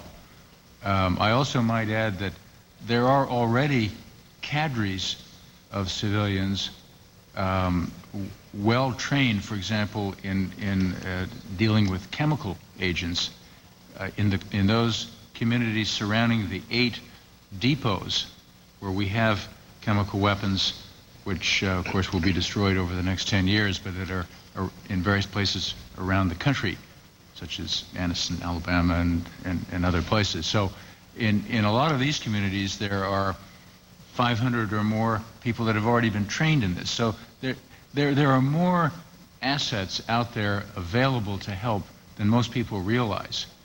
But your suggestion is something we could certainly look into. I would just make one warning note. I think it's important that we have one well-integrated training process that is according to standards that are established together among the federal agencies and with the local communities. The one that we've been talking about, that we're developing, that will start with the first 26 cities. I think we have to be careful that we have a well-organized, standardized program that is available to everybody. But your suggestion is certainly worth looking into. Thank you, Mr. Secretary. Mr. Ambassador, let me ask you a question, if I may. Would you help this committee understand the assessment of the threat to overseas U.S. personnel and U.S. assets over there to terrorism? American private citizens, officials, and military forces have been singled out disproportionately by terrorists overseas for many decades, and that threat remains. We have seen most recently in the 2 bombings in Saudi Arabia how our forces are being targeted, and the Department of Defense is responding strenuously to strengthen our force protection. Our civilian community overseas has been very vulnerable, particularly as our official diplomatic establishments, embassies, and consulates have been hardened against the terrorist attack. And there has been a decline, indeed, in terrorist attacks on American diplomats, American officials, and American embassies because of the attention we paid with strong support from the Congress to protecting these facilities. That has made civilian targets, business targets, even more vulnerable. And as I said earlier, there is a tendency in recent years for terrorists to seek out softer civilian mass targets and to use much larger explosives. The Aum Shinrikyo attack in Tokyo, I fear, is a harbinger of further attacks. The history has shown that once a terrorist group uses a new methodology, others are going to follow suit. So we take that threat very, very seriously. The number of incidents of attacks against Americans has in fact declined, but the number of casualties has not.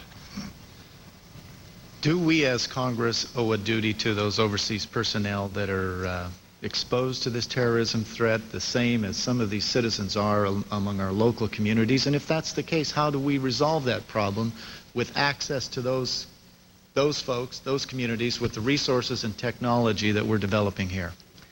Our government certainly does owe a responsibility to our private citizens overseas, and it's one that the Department of State takes very seriously.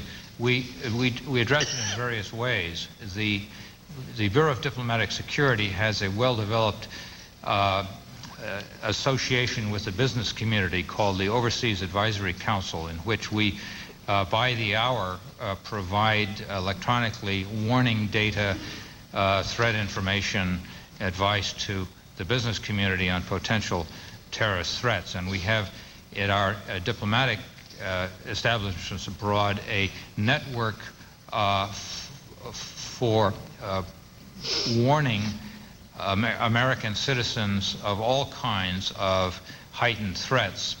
We have a warden network established in which Americans in the private sector work together with our embassies. We have used that extensively in recent months in Saudi Arabia, so that if there is any perceptible increase in the threat, our private citizens are warned as well.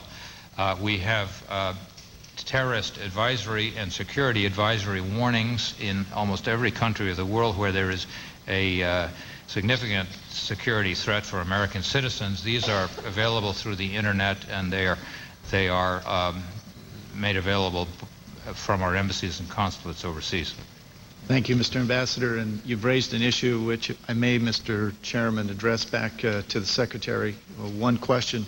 Knowing that we have this information out there, knowing that we did have information, and we've brought up the issue of Cobart Towers, can you assure the community and this committee that we are using that information properly, that we're not ignoring it, we're not delaying our approach to information about terrorist activities today, so that we no longer have a delay in the utilization of the information that was available about Cobart Towers before the act or the terrorist incident occurs from this day forward? Can you assure us that you're properly using that information? Absolutely. I mean, we review threat information literally on a daily basis in all of our high threat areas where there are concentrations of the armed services, whether they be combatant units or training units. And even with respect to Cobart Towers, and I don't want to rehearse all of that in this hearing, but even there, the tactical intelligence that was available, for example, when it appeared that we were under surveillance, that we were being tested, ramming of a Jersey barrier, that information was responded to and was used in hardening the defenses against penetrations inside the compound. So we all know, of course, what happened outside the compound, as I won't go into that now, but I can assure you that there is no higher priority in the Defense Department than the protection of our forces overseas. Thank you, Mr. Chairman. Thank you, Congressman Gibbons. And I would just add on the training front, and perhaps a suggestion to our witnesses today. There is a international association of all the professional trainers in the emergency response community. It's called the International Society of Fire Service Instructors. They have an annual conference in Indianapolis, and they usually have 11 to 12,000 people there, and they are the people who provide the training to both the paid and the volunteer fire and EMS groups. So it might be a good outlet for you all to showcase your technology and to do the kind of training. I'm sure the chief's aware of the FDIC conference, and that you all could get involved with that, I'm sure, with no problem. We'll now move on to Congressman Kennedy. Thank you, Mr. Chairman, and thank you for continuing these hearings from the 104th Congress to the 105th. I agree with you and those who have testified today that the potential of a domestic terrorist incident using chemical, biological, and nuclear agents on U.S. soil is an increasing threat that we must address. The fact that we have not done more in the past is probably a result of the traditional thinking on defense, thinking that no longer applies to today's world. National security used to mean defense abroad. Today, we can see that this is no longer applicable. I want to commend the panelists and the number of federal agencies and you, Mr. Chairman, for working on making sure that we've taken the steps that we've taken so far, in particular with respect to the coordination. No entity of our government can respond alone to this problem, as has been testified to by the panelists here today. We must have a coordinated approach to this problem. This leads me to my concern about the possibility of one of our federal government agencies taking an action that could severely hinder the ability of the federal, state, and local governments from taking their necessary action in response to a chemical, biological, nuclear agent and threat. Unfortunately, I have a personal experience with such a situation. In the early 1980s, Mine Safety Appliances, MSA, which has a plant in my district in Rhode Island, was making 6,000 masks a month. The government realized that our inventory of masks was not only old, but it was inadequate. It was far short of our nation's needs. The Department of Defense had MSA ramp up its production to 70,000 masks a month. This could only be accomplished by MSA in my district because they are the only mask manufacturer that makes all the critical elements in-house. And in fact, in the latest preparation for the buildup in Iraq by Saddam Hussein, they were able to respond immediately to the Department of Defense's request for spare parts and supplies. Therefore, they can control the schedule, as I've just said, and they can produce the necessary requirements in a moment's notice. Despite the long existence of 2 U.S. companies making such masks, by this past year and a half, only one company was making chemical, biological protective masks, and that is my company in Rhode Island. Today, MSA is no longer making chemical, biological protective masks. What happened to this? The answer is fairly simple, although I'm still trying to puzzle why it is that it's taken place. The company whose line had gone cold informed the Army they could make a mask for less than the contracted price with MSA. The Army recompeted the bid and they awarded it to the other company. Now this is the point that I'm getting to.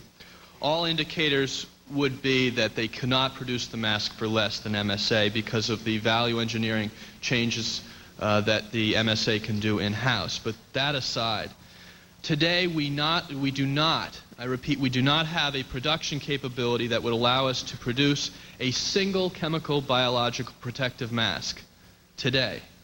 My concern is that if we follow the Army's path, the U.S. will not have a mass production capability for chemical, biological protective masks until July of this year, at the earliest, and that's if everything goes on schedule. And these are not simple masks to make. I've been to the plant, I've seen them manufacture these masks. That's considering there's no technological glitches. My concern is that the Army looked at its own limited requirements for mass production, and yet the implications of the Army's decision are wide-ranging. when considering whether we can make these masks available to those primary responders that have been spoken to thus far. And in addition to this, not only can we not build a mask today, but according to a joint DOD-DOE report and FEMA, it said that according to a joint report to Congress, preparedness in response to a nuclear, radiological, or biological chemical terrorist attack, dated June 13, 1996, NBC supplies, nuclear, biological, chemical supplies, in the DOD inventory cannot be readily provided, I repeat, cannot be readily provided by DOD because of the limited numbers, and because if they were to be provided, they would affect our own Department of Defense readiness capability. So, Mr. Chairman, I am concerned about this. I've seen it in the case of my own district, and I'll tell you, if it weren't for my own parochial interest in this, I would not have had the appreciation that I have today for how delinquent our government has been in this area. I can't think of a protective piece of equipment more fundamental in a chemical, biological, nuclear, chemical, biological attack than mask, and yet this government has forfeited its capability for an indigenous producer. Now, we've heard that you have a mask under review through R&D with Israel and Canada and other countries to produce a first responder mask, but that won't be ready for a year and a half. And what we're going to do in the meantime, should we need to have a domestic production capability, to me leaves a deficit. But not only am I concerned about what this means to this individual issue, but what it means to our interagency coordination when one agency can make a decision that has such ramifications amongst all the other agencies. And I know we can work together, Mr. Chairman, in addressing the problem that this issue raises. Will the gentleman yield? And I would like to yield to you. I thank the gentleman. He raises a very disturbing point here that I was not aware of. I have worked the mask issue for my 10 years in Congress. In fact, pushed the Navy to move away from the old OBA, which is the chief knows, and he's probably used in his career, the old oxygen breathing apparatus where you had to inflate the lungs yourself, in which the Navy had a standard use on all of our Navy ships. They finally moved away from that, and that was manufactured by Mine Safety Appliances, but I was not aware that we in fact had shut down or allowed to be shut down the only production capability for a chem bio mask, and that is troubling to me. Are any of you aware of this, and I mean, what would be your response to it? Well, I'm sorry, Ambassador. Yeah, Mr. Chairman, I'm not aware of the facts in the case. I mean, I know that, of course, our own units, our own armed forces, are equipped with masks, as are the reserve forces.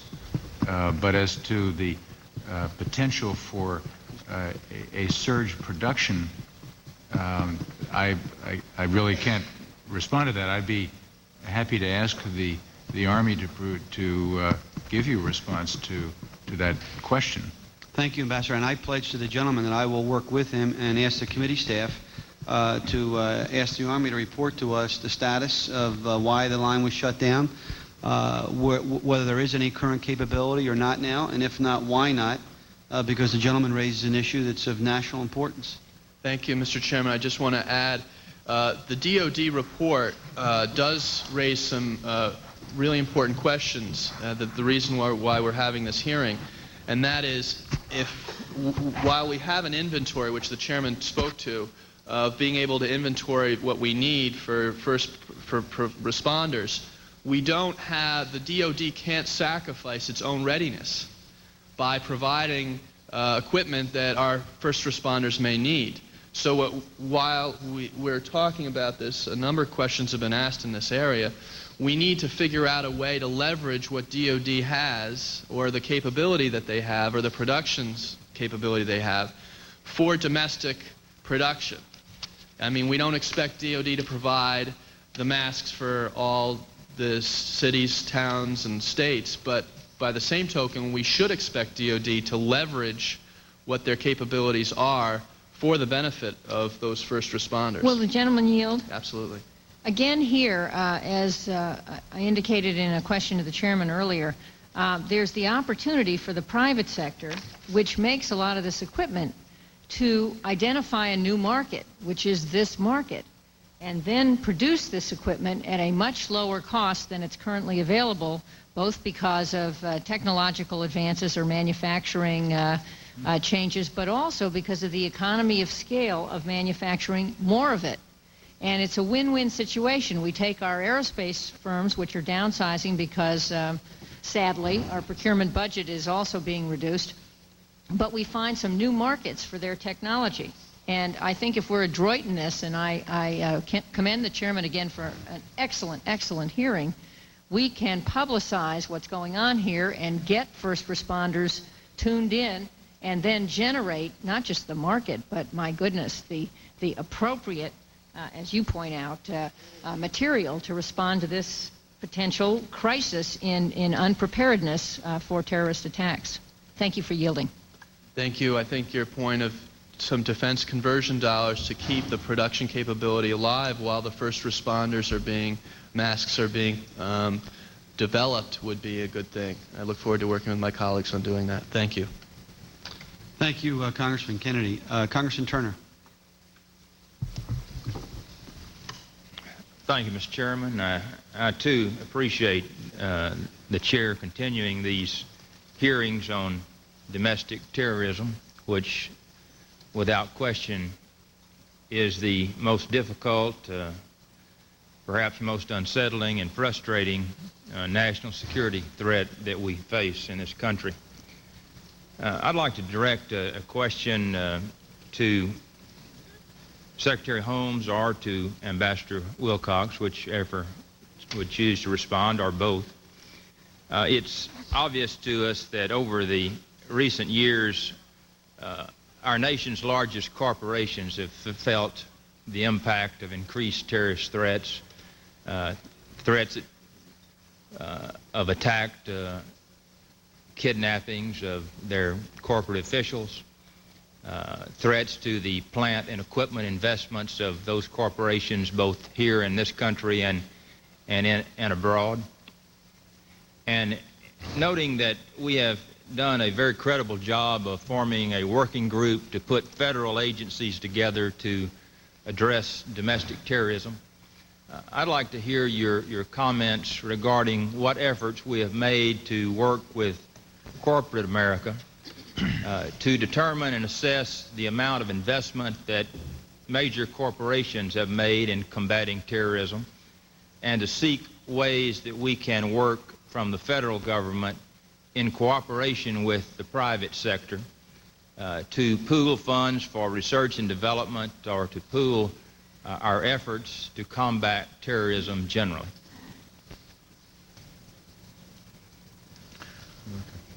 Mr. Turner, I can speak about the effort that we're making with our business community overseas.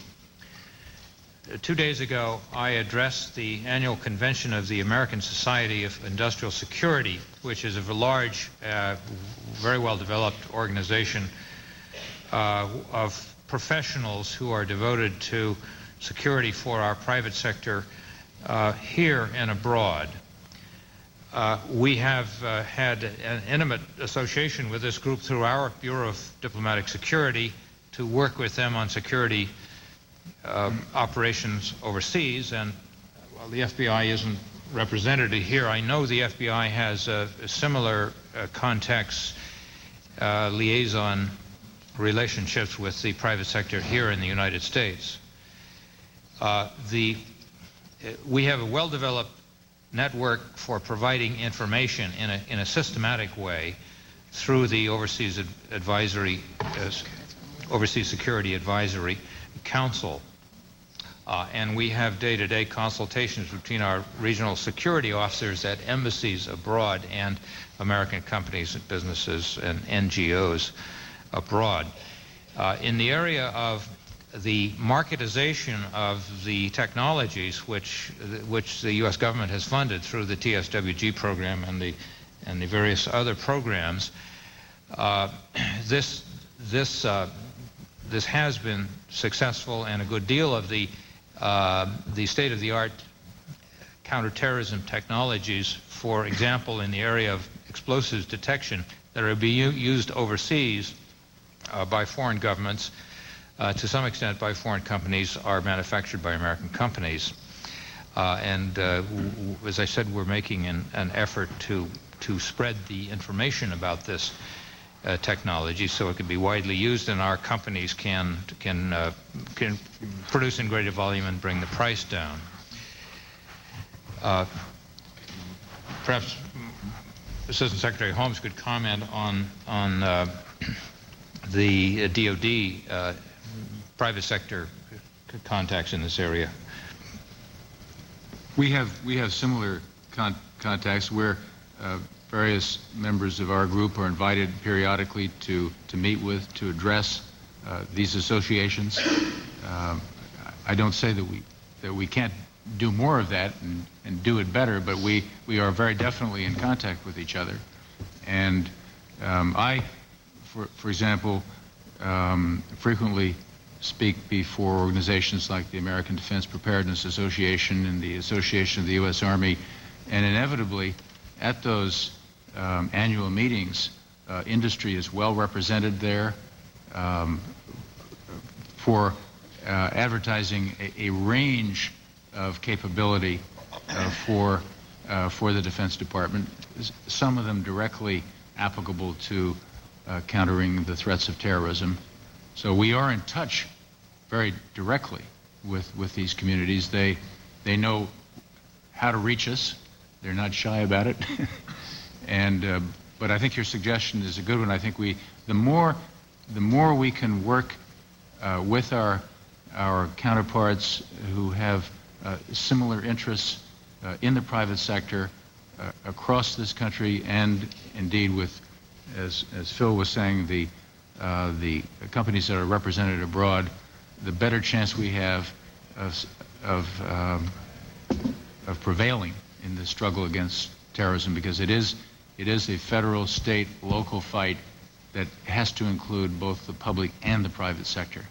We all have a part to play in it. May I add, Mr. Congressman, that the area where we probably have the most extensive contact on a day-to-day basis is in civil aviation, where, because of our FAA regulatory regime, there's a very tight relationship between the U.S. government and our counterterrorism efforts and the federal and the American aviation industry. The FAA maintains civil aviation liaison officers at a number of our embassies around the world too, and they have an important security role to play. The counterterrorism efforts of the FAA are one of our biggest and most important counterterrorism efforts in this government. They're very much a partner in the TSWG and in our overall interagency counterterrorism efforts. Well, I certainly am glad to hear the working relationships that you do have, and I would certainly encourage you to continue to include the private sector in your working group arrangements, and perhaps there would be opportunities to entice the private sector to make joint investments in research projects and funding research, where we could be sure we do not have duplication and we can leverage those private funds into our public funds to accomplish the desired objective. Thank you very much. Thank you, Mr. Chairman. Thank you, Congressman Turner, for those excellent suggestions. Congresswoman Harman. Thank you, Mr. Chairman. I want to apologize to the witnesses and to you for having to step out briefly. But to follow on to the comments of Mr. Turner, let me just point out to you something I mentioned immediately prior to this hearing. The Technology Reinvestment Project, which was a DoD activity and has now transmuted into something different. The name is gone, but some of the functions are still there.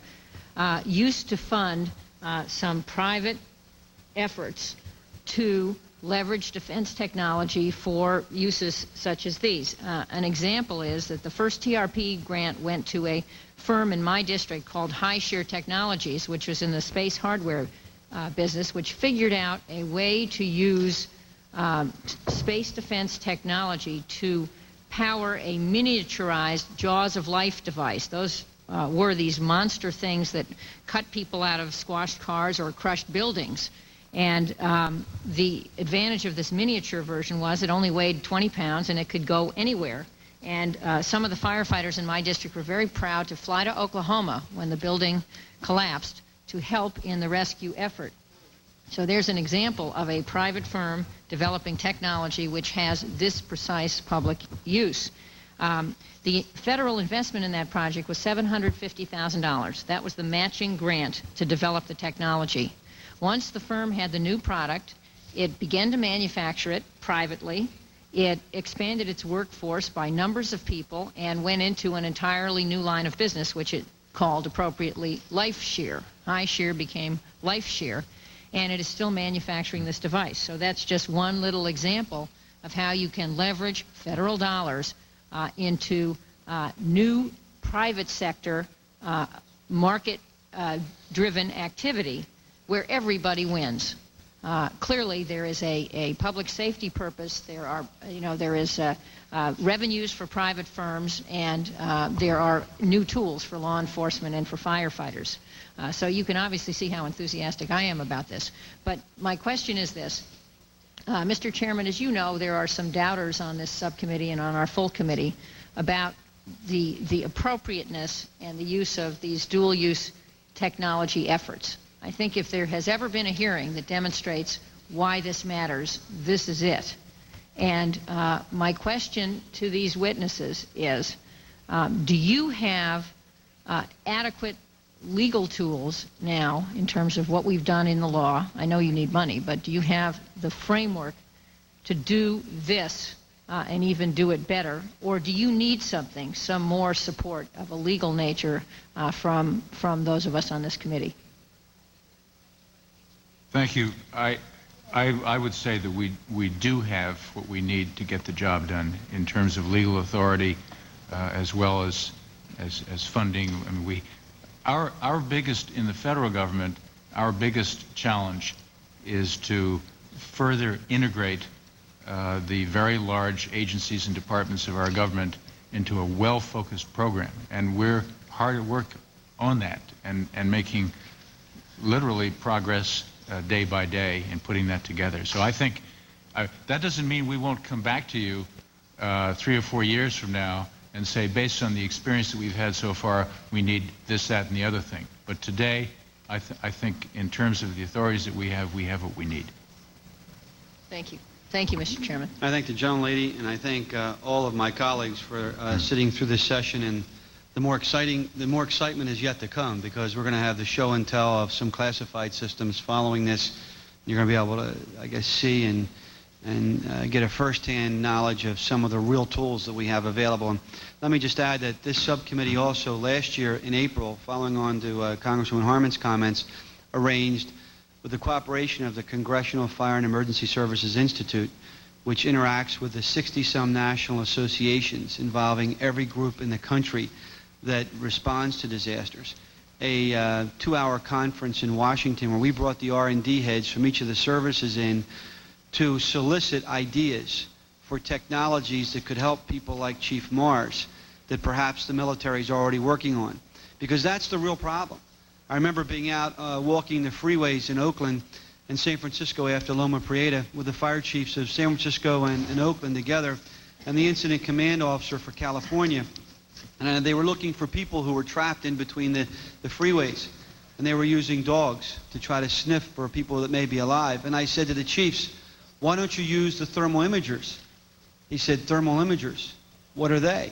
And I said, well, the Navy's developed them, and they have them on their ships to locate sailors who are in confined areas where smoke prevents visual observation of the people that may be, in fact, unconscious. They weren't aware of the technology.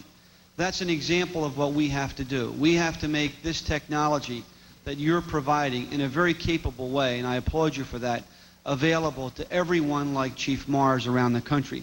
Chief, I'm going to give you a softball as the last question to close out the public part of this hearing. By all accounts, Oklahoma City is one of the best prepared and equipped communities in the nation. How prepared is Oklahoma City for a terrorist incident involving nuclear, chemical, or biological weapons? Well, we're not very prepared. certainly not any more than we were prior to April of '95. We can respond to the activities that you saw, but to detect chemical, biological, nuclear, we're not any more prepared than we were then. Would you say that's a fair assessment for most cities in America? I would, very definitely. That's our challenge, folks, and that's what we have to deal with in this Congress. We want to thank you all for coming in.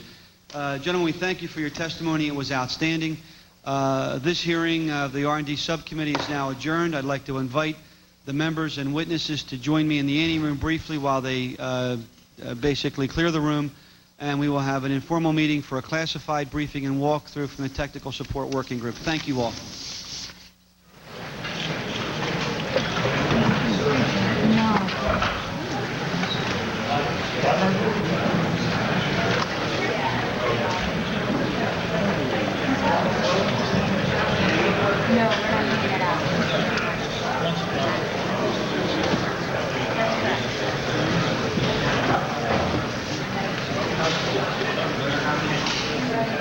Members, 9C staff can remain for the informal meeting.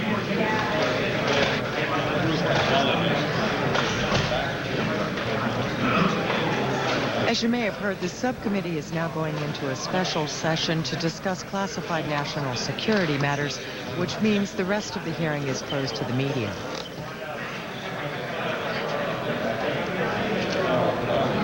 The Democratic National Committee is holding a news conference this afternoon to announce its new campaign fundraising procedures.